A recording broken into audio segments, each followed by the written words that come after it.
د خیال هنداره د لوی او بخښونکي خدای په سپېڅلي نامه د معرف تلویزیون درنو لیدونکو او د خیال هندارې ادبي خپرونې قدرمنو مینوالو په دې هیله چې زما فضل ربی احمدي سلامونه او نیکې هیلې ومنئ. قدرمنو دوستانو، په نننۍ خپرونه کې را سره فدا محمد باران میلمه دی. نو له دوی څخه به دا غوښتنه وکړو چې د معرف تلویزیون درنو لیدونکو ته او په خاصه توګه د خیال هندارې ادبي خپرونې ګرانو مینوالو ته ځان په بشپړ ډول سره معرفي کړي او په لومړي سر کې دوی ته ښه راغلاست وایم. ستړي مه شئ. مننه، خوشحال اوسئ. کور دې ودان. لکه څرنګه چې ودي ویل، فدا محمد باران یم، د پکتیا ولایت اوسیدونکی یم. ډېر ښه. او د اریوب ځاځیو د سیمې اوس دلته کابل کې ژوند کوم. د پکتیا پوهنتون نه فارغ شوی یم او اوس په پکتیا کې د ژوند رادیو سره کار کوم. ډېر ښه. که د لومړنیو زده کړو په هکله راته ووایئ چې لومړنۍ زده کړې مو چیرته ترسره کړي دي؟ نو لومړنۍ زده کړې دا چې په افغانستان کې انقلاب راغی، نو لکه د نورو افغانانو په څیر موږ هم پاکستان ته لاړو، په کورمه ایجنسۍ کې اوسېدو. هلته په ابوبکر صدیق علي لیسه کې مو تر 10م ټولګي زده کړې وکړې. له هغې وروسته دلته په کابل کې د خوشحال خان لیسې ته راغلو. 10م، 11م او 12م مو دلته ووایه. بیا هم همدلته کابل کې مې د کانکور امتحان ورکړ او پکتیا پوهنتون ته کامیاب. ډېر ښه. باران صاحب، که د خپلې شاعرۍ په هکله باندې راته ووایئ چې څه وخت مو شعر و شاعرۍ ته مخه کړله او تر دې دمه مو څومره شعرونه لیکلي دي؟ مننه. شاعري خو له ډېر کوچنیوالي مې له ادبي بنډارونو سره مینه وه. چېرته به مې چې غږ واورېده چې مشاعره ده یا بل کوم ادبي بنډار دی، نو زه به هغه ځای ته تلم. کره کتنې غونډې کې دي هلته زموږ په لیسه کې، په هغو کې به مې ګډون کوه. همدارنګه ادبي کتابونه مې ډېر لوستل، شعرونه مې لوستل. نو 10م ټولګي کې وم چې لومړنی شعر مې ولیکه، یعنې د نن نه 7 کاله وړاندې ما خپل شعر ولیکه. لومړنی شعر و. تر هغه وروسته ورو ورو تر دې وخته او د شعرونو په اړه داسې دقیق معلومات نه لرم، دا چې ډېر شعرونه رانه ورک شوي یا څنګه، خو داسې دقیقه شمېره به یې نه وي راته معلومه چې زه څومره شعرونه لرم. داسې په مشخص توګه راته ویلی شئ چې اولینه انګیزه د دې کومه وه چې تاسو یې شعر لیکلو ته وهڅولی؟ مننه. ډېر ځایه ما نور هم ویلي. کتابونه مې لوستل. د جلال امرخیل صاحب یو کتاب، دواړه یو د بل تصویر کتاب و. تر هغه وړاندې نور داسې کتابونه مې لوستل. او بل یو درد و، د زړه درد و. نو بله، شعر مې ولیکه. بازام سندریزه وه، ډېره ښه سیمه وه، نو یو الهام وبوله، نو شعر مې ډېر ښه. واقعا د جلال امرخیل شعرونو تاسو هڅولي د خپرونې په لومړۍ برخه کې چې د شعر کوم اول بیتونه چې ما ولوستل هغه هم د جلال امرخیل شعرونه وو او یو ښکلی شاعر دی. زیاتره تاسو په کوم قالب کې شعر لیکئ او کوشش مو په کوم برخه کې دی چې په کوم قالب کې زیات شعر ولیکئ؟ مننه. دا چې په لومړیو کې ما غزل لیکلی او تر ډېره غزل لیکم. په هر پروم کې مقصد شعر لیکم که نه. یو وخت مې هایکوګانې ډېرې لیکلې او بیا مې ټپهیزې لیکلې او نظمونه مې هم لیکل، خو ډېر چې لیکم غزل لیکم. غزل لیکئ. ډېره مینه ورسره لرم. یعنې نظر نورو فورمونو ته تاسو ته غزل اسانه دی. څنګه په غزل کې ځان راحت احساسوئ؟ نو غزل ښه فورم دی، همداسې وبله.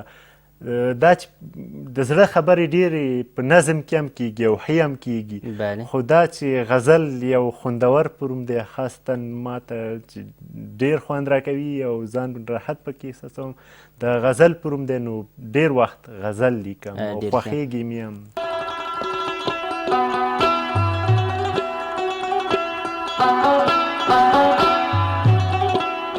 د خیال هنداره.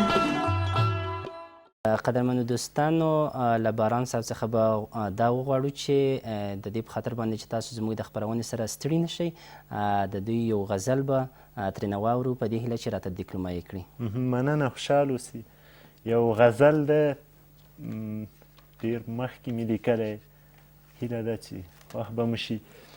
وایي هر ځل تاوان کې و په بار بار مو بایللي زړونه، هر ځل تاوان کې و په بار بار مو بایللي زړونه، ګټه مو کله هم ونه کړه نه ګټلي زړونه، بس یو په یو مو له سپین مخو ځان قربان کړی ده، بس یو په یو مو له سپین مخو ځان قربان کړی ده، ښکل یو هم ډېر په بې رحمۍ راته سیزلي زړونه.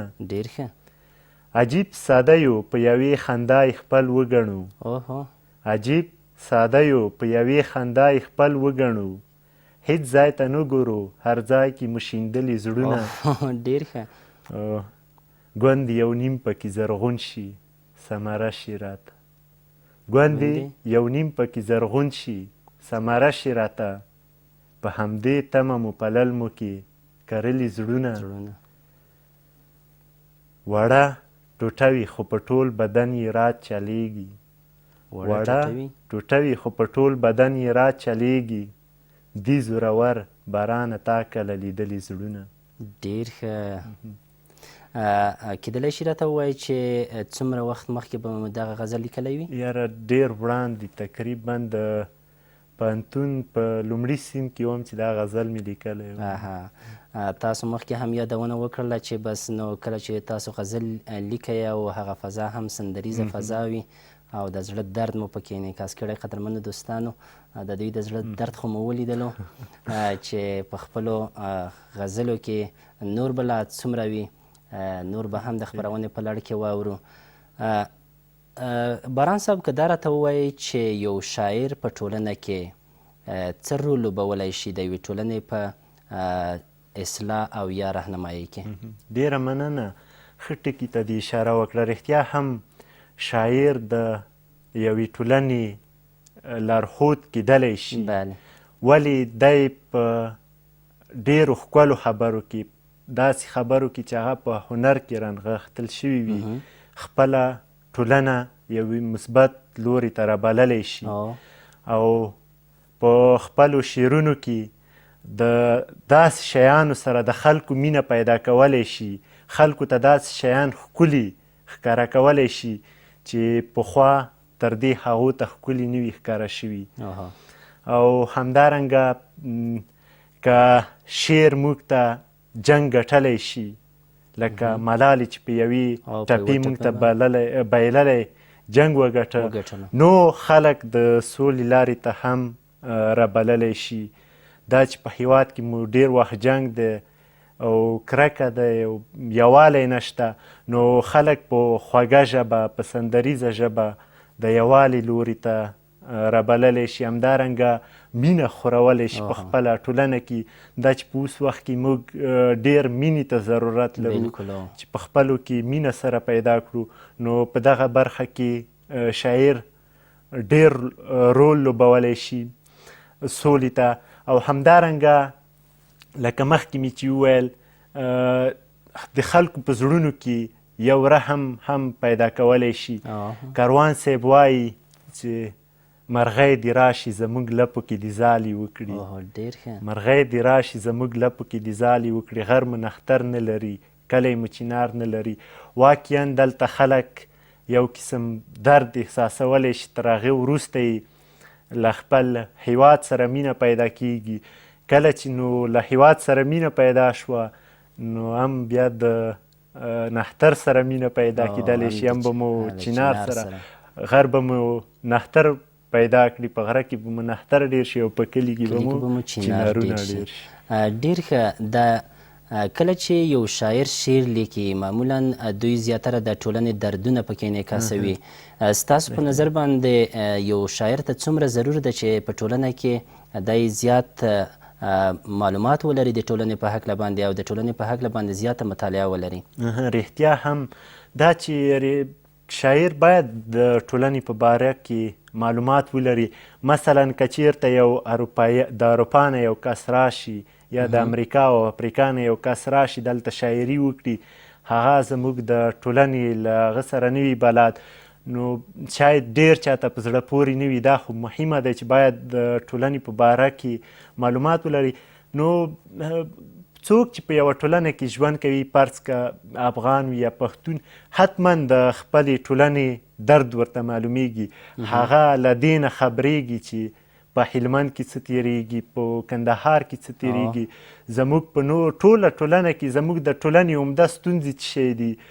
نو رښتیا هم د ټولنې درد که په هنر کې راونغښتی شي او شعر شي، ډېر خلک یې خوښوي، حتما به خلکو ته خوند ورکړي. نو مهمه ده همدا چې باید د ټولنې د ماحول د هغه سره بلد وي.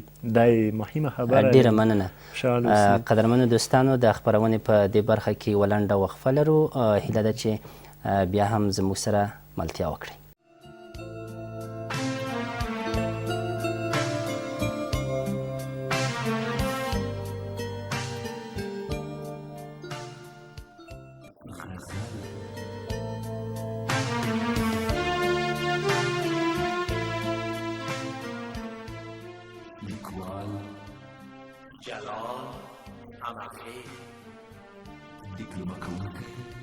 فضل ربی احمدی.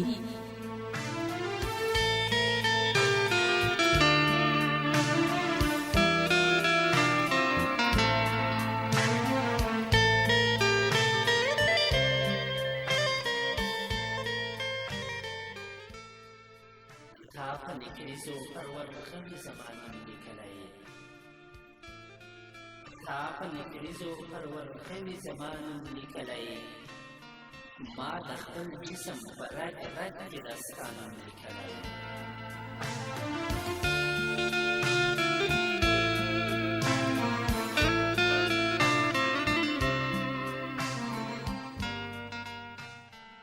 مونږ مجبوره موږ ته بله لاره نه وه پاتې، مونږ مجبوره موږ ته بله لاره نه وه پاتې، مونږ سرښندنې ته خپله رضا هم لیکلی.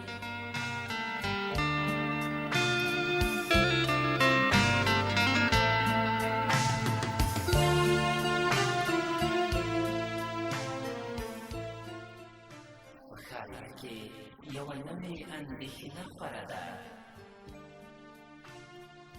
په ښار کې یوه نوې اندېښنه خوره ده، چا د قاتل په دروازه د پاچا نوم لیکلی.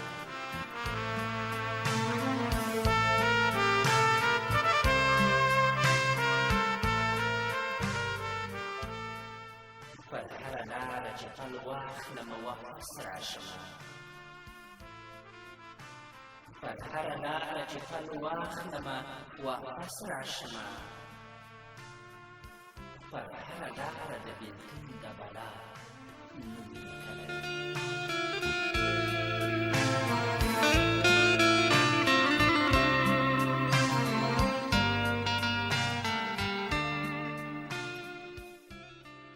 جلاله ته رښتیا ساده یې او که ځان ځوروې، جلاله ته رښتیا ساده یې او که ځان ځوروې، لا چې پر زړه دې د هغې بې وفا نوم لیکلی، لا چې پر زړه دې د هغې بې وفا نوم لیکلی.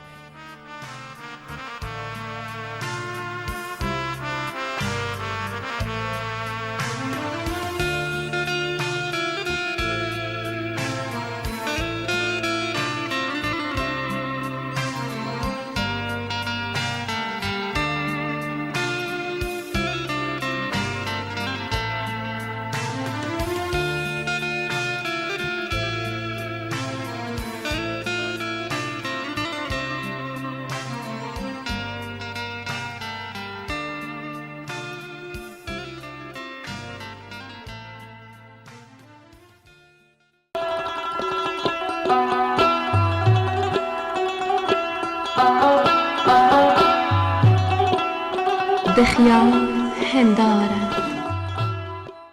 ګرانو دوستانو، بیا هم ښه راغلاست او خپرونې ته به بیا هم ادامه ورکړو د خیال هندارې ادبي خپرونه ده او په خپرونه کې را سره فدا محمد باران چې دوی د یو شاعر په حیث باندې راغلی دي زموږ سره میلمه دی.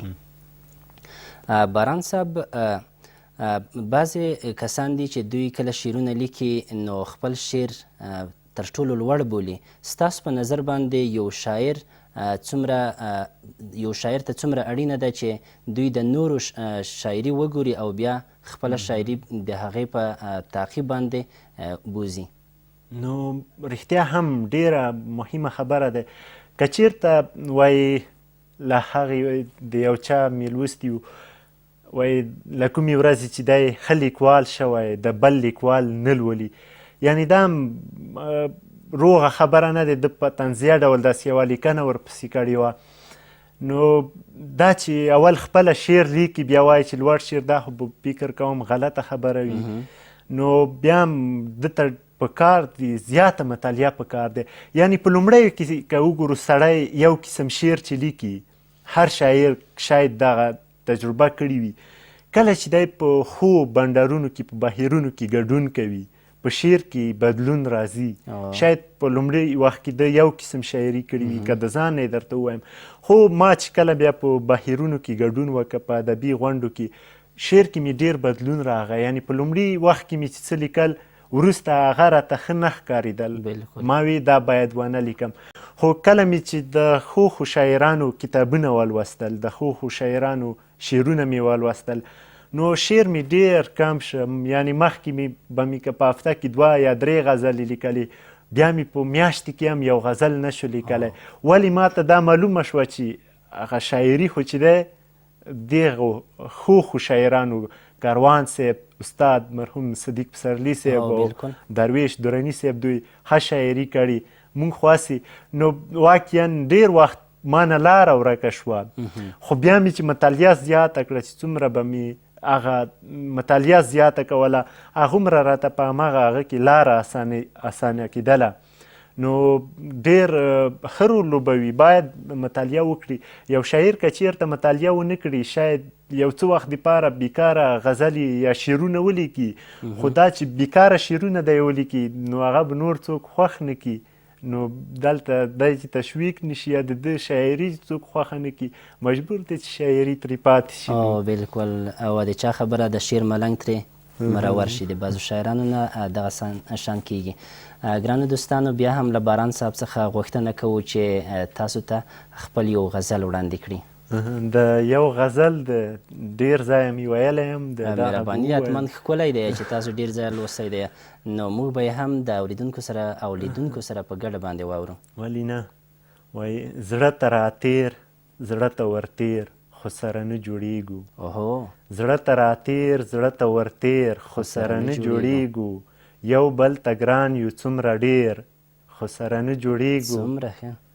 که هر څو راغله تر اغزن ماحول تر ما، که هر څو راغله تر اغزن ماحول تر ما، څوکه ترې تاو شوم چار چاپېر، خو سره نه جوړېږو. ډېر ښه. او د زړه پر هر ته مو ملهم شي د یو بل سندرې، د زړه پر هر ته مو ملهم شي د یو بل سندرې، ځکه ټاپې وایو په شمېر، خو سره نه جوړېږو. ډېر ښه. اوس چې په خیال کې هم کوو، نو کوو نوې کیسې. اوس چې په خیال کې هم کوو، نو کوو نوې کیسې. که تېر مو هر څومره کړل هېر، خو سره نه جوړېږو. ډېر ښه. له ډېره درده یې ګودر کې دا خبره وکړه، له ډېره درده یې ګودر کې دا خبره وکړه، زما باران زما په څېر، خو سره نه جوړېږو. زما باران زما په څېر، خو سره نه جوړېږو. ډېره مننه باران صاحب. ګرانو لیدونکو، دوی یوه خبره مخکې وکړله چې ما د خپل زړه دردونه پکې انعکاس کړي. باران صاحب، که دا راته ووایي چې یو شاعر په ټولنه کې څه وخت محبوبیت ترلاسه کولی شي؟ نو د شعر تعریف هم همدغسې کېږي. ډېرو خلکو ته که څه هم د شعر دپاره یو ټاکلی تعریف نشته، خو بیا هم چې ډېر خلک د شعر دغه تعریف ته قایل دي، هغه وایي د یو دردېدلي زړه نه یو غږ یو راوتلی غږ د یو دردېدلي زړه نه یو راوتلی غږ وي چې په نورو د زړونو اثر وکړي. بالکل. نو کله دې چې په خپل شعر کې د نورو زړونو ته لاره پیدا کړه، د نور چا د زړونو خبرې دې پیدا کړي، بیا هغه خبرې تا سندرې کړي، نو حتما د تا شعر د خلکو په زړونو کې ځای پیدا کولی شي. مثلا زموږ د ټولنې ستونزې څه شی دي؟ مثلا ټولنه زموږ په اوسني وخت کې دوی کومه ستونزه لري، هغه ستونزه ته بیان کړي، هغه ستونزې ته د حل لاره، یعنې د بل چا د زړه خبرې یا د بل چا زړه ته دې چې لاره پیدا کړه، د هغه د زړه خبرې دې په خپل شعر کې انځور کړي، نو حتما د هغه شاعر بیا په ټولنه کې محبوبیت پیدا کولی شي. بالکل. یعنې کله چې کوم کس تاسو شعرونه یا د هر شاعر شعر لیکي لولي، نو خپل ځان پکې وګوري، همدغسې خپل درد پکې وګوري په دغه قسم باندې. نو یعنې تاسو ته په دې برخه کې څومره توانېدلي یې چې د نورو زړونو ته مو د نورو دردونو ته مو لار پیدا کړې ده چې د هغوی یا د ټولنې دردونه په خپلو شعرونو او په خپلو غزلو کې انعکاس کړئ؟ رښتیا هم زه تر ډېره بریده هڅه کوم چې په خپل شعر کې داسې څه راوړم چې هغه هم یو مثبت پیغام ولري، هم د ټولنې د هغه سره یو څه برابر وي. نو خپله هڅه کوم نور دا به لوستونکو او اورېدونکو ته پرېږدو چې هغه څومره درکولی شي زما په شعرونو کې دوی خپلې خبرې. نو دغه زه نه وایم. نو ډېر ښه. تاسو د خپلې شاعرۍ د قوت دپاره زیاتره د کومو شاعرانو کتابونه لولئ؟ نو رښتیا هم په لومړیو کې ما د جلال امرخیل شاعري ډېره لوسته. واقعا د شاعرۍ ما سره په ښه شعر لیکلو کې ډېر کومک کړی، یعنې د ده شاعري وه چې د شاعرۍ له اصولو سره یې برابر کړم، د شعر سره مې مینه نوره زیاته شوه. د داسې خبرې کړې وي لکه عیناً هغه خبرې چې ما کړې وي، د ما درد د احساس کړی وي او بیا یې هغه خبرې کړې وي. خو په وروستیو کې مې د پیر محمد کاروان او همدارنګه د رحمت شاه سایل او صدیق پسرلي شاعري ولوسته. واقعا د دوی شاعري چې سړی لولي نو حتما په دوی یوه مثبته اغیزه کوي، نو یو ښه د شعر په پخوالي کې مثبت رول لوبولی شي. نو د پیر محمد کاروان او درویش درني او صدیق پسرلي شاعري مې خوښېږي ډېره. په شعر کې کوم انځورونه زیات درته په زړه پورې دي، کلیوال او که ښاري؟ نو رښتیا هم کلیوالي انځورونه ښایسته وي. دا چې موږ خپله د کلي خلک یو، کلیوال خلک یو، نو په ښار کې د کلي خلک په موږ خوږه لګېږي، نو دلته به په شعرونو کې حتما په موږ کلیوالي انځورونه ښه لګېږي، خوند به راکوي. په دې انځورونو کې څه په زړه پورې والی دی چې تاسو ته او نورو لوستونکو ته یا نورو هیوادوالو ته دغه انځورونه یا کلیوال انځورونه د ګودر او د دې چینار او د دې انځورونه په زړه پورې تمامیږي؟ نو ما ته خو خپله دا چې د کلي سړی یم، کلیوال سړی یم، نو د کلي انځورونه ښه خوند راکوي. شاید د ښار سړي ته بیا د کلي انځورونه عجیبه ښکاره شي او چندان خوند ورنه کي. هغه ته د ښار سړی یا د ښار انځور ښایسته ښکاره شي. خو ما ته په دې خاطر چې خپله مې په کلي کې هم ډېر وخت تیر کړی، کلیوال ماحول کې لوی شوی یم، نو د کلي انځورونه ما ته په دې خاطر جالب دي.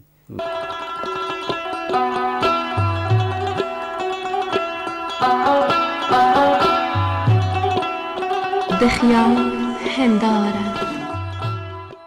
باران صاحب، دغه نوي شاعران چې دوی شعرونه لیکي، دې ته کولی شئ د وزن، قافیې او ردیف په هکله باندې یو څه معلومات ورکړئ؟ زیاتره دغسې کسان وي، زیاتره د ښوونځیو زده کوونکي، دوی نوي شاعري کوي خو د شعر په جوړښت باندې ډېر نه پوهیږي. که د دې په جوړښت باندې یو څه خبرې دوی ته وکوئ؟ نو تا ته بهتره معلومه دی چې دا واقعا ډېر سخت دی چې په دې کم وخت کې به موږ دومره ستر علم دی دا بیانوو. بیا هم د غزل په اړه داسې خلاص معلومات. غزل اصلا تعریف خو هسې که نه د هغه پروم دی چې د یو 5 بیتونو نه تر 15 بیتونو یا د 7 بیتونو نه تر 15 پورې بیتونه پکې راغلي وي. د سر بیت یا مطلع کې چې کومه کاپیه او ردیف راغی په ورپسې بیت کې به لومړنۍ مصرع ازاده وي. مثلا د مخکې غزل مې چې وویلو داسې به یو څه اسان راشي چې د غزل کې وایي هر ځل تاوان کې و په بار بار مو بایللي زړونه ګټه مو کله هم ونه کړه نه ګټلي زړونه. دا د غزل مطلع شوه. بایللي او ګټلي کاپیه او زړونه بیا ردیف ده. په اسانۍ مصرع هم 15 سیلابه دی 15 څپې دی. ورپسې مصرع هم 15 څپې دی.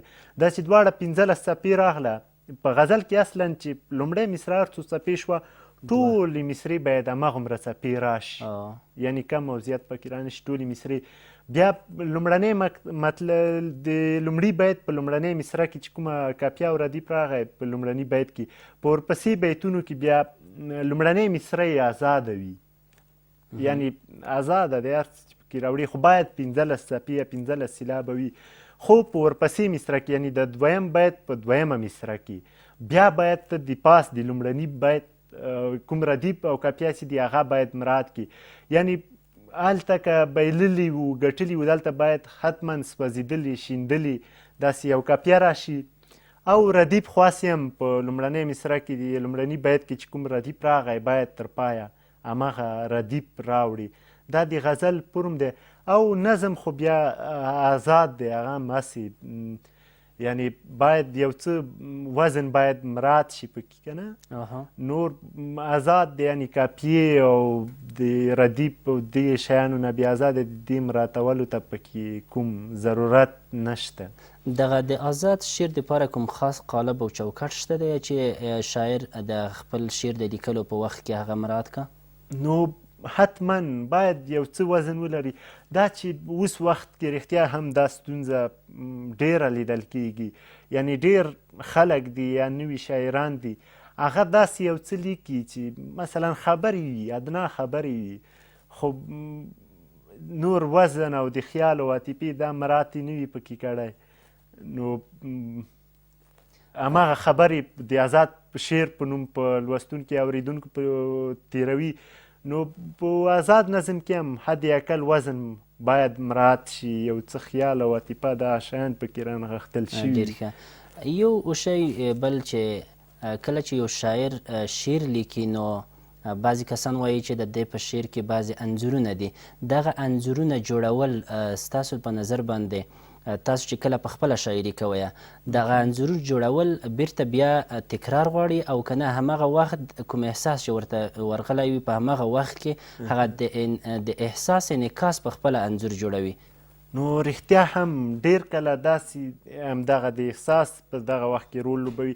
مثلا یو الهام راځي یا تا ذهن کې یو څو خبرې راځي هغه خبرې بیانوي. دا هم په طبیعي شکل ډیر ښه انځورونه کله پیدا کولی شي خو ډیر کله بیا باید ریاضت وکړي په شعر کې که نه شعر کې د الهام سره ریاضت هم ضرور دی. نو وروسته هم ښه انځورونه جوړېدلی شي یعنی په شعر کې د هغه نه وروسته که لږې تبدیلیانې راوړي.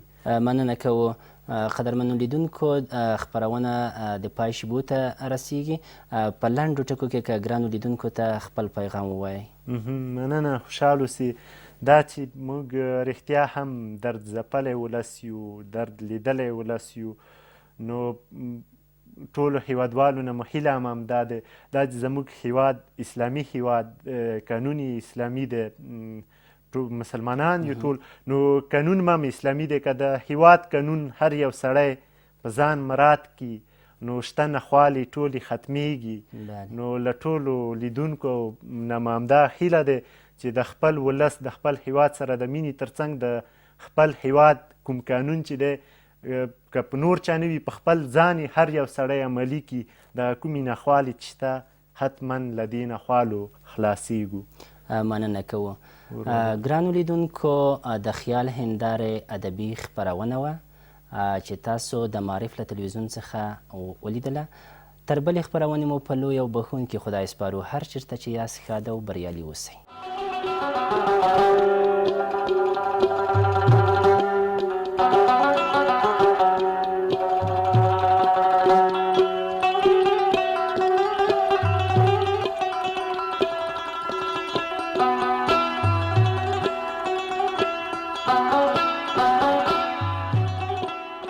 د خیال